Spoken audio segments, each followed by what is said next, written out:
بسم الله الرحمن الرحیم. دا د 14 سپارې نه هم درس دی او د الحج سوره چې 22مه سوره ده 40 نه تر 55 آیات وسره حتماً ولولئ ترجمې سره چې بهتره پې پوه شئ. اعوذ بالله من الشیطان الرجیم. لهدمت مفهوم دی چې خامخا نړول شوي به وای. صوامع مفهوم دی چې له خانې د راهبانو. وبیع او کلیسا د عیسویانو. وصلوات او کلیسا د یهودیانو. وبئر معطلة مفهوم دی چې او څا خوشې پرته ده. مشید مفهوم دی چې پخې شوي یا لوړې شوي. معاجزین مفهوم دی چې بېوسې کوونکي. الا اذا تمنا مفهوم دی چې مګر کله چې هغه لوستل کول.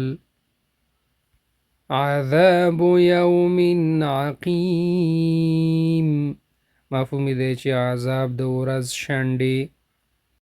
نو که غواړئ چې دا درسونه تاسو تعقیب کړئ په انټرنیټ کې او زده یې کړئ نو طریقه یې تاسو ته ښیم چې څه رقم کولی شئ چې غونډ درسونه تاسو د اول نه اخره پورې تعقیب کړئ.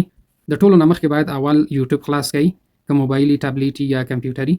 دغسې تاسو ته به دغسې سرچ بار د یوټیوب ظاهر شي. نو دې ځای کې به تاسو دغه قسمت کې ولیکئ چې 2 ټي وي، فاصله به ورکئ ټي وي.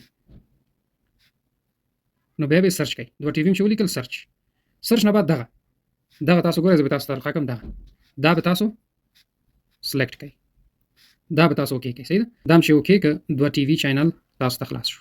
نو مهمترین بخش چې دی دغه دی سبسکرایب. د سبسکرایب بټن له فشار ورکړئ چې سبسکرایب شي. دغه دی سبسکرایب. دا اوس سبسکرایب شو. بعد د دې نه چې دا سبسکرایب هم که نو دا ډیر مهم ځکه دی سبسکرایب چې تاسو ته به همیشه د دې معلومات راځي. کومه ویډیو چې د درس باره کې راځي نو تاسو ته حتما معلومات راځي چې نوې ویډیو راغلې. تاسو کولی شئ خپل درسونه تعقیب کړئ. نو دې نه بعد به موږ پلی لیست سلیکټ کړو. پلی لیست هم چې انتخاب کړئ کې غونډ درسونه دي. پلی لیستونو کې غونډې سپارې شته، مثلا 14مه سپاره شوه، 15مه شوه، 14مه شوه، هره سپاره مثلا اول پورې 4مه سپاره شوه، دا د اول جز اوله سپاره. نو په طور مثال مثلا 11مه سپاره به زه انتخاب کړم. اوس دې کې چې دي دا درسونه دي، مثلا هر درس چې تاسو په کاري مثلا دویم درس دی، مثال دا دویم درس دی. اعوذ بالله من الشیطان الرجیم.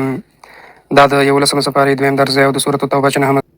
نو دغه طریقه ده چې تاسو کولی شئ چې په اسانه طریقې سره دا درسونه پیدا کړئ او ادامه ورته ورکړئ.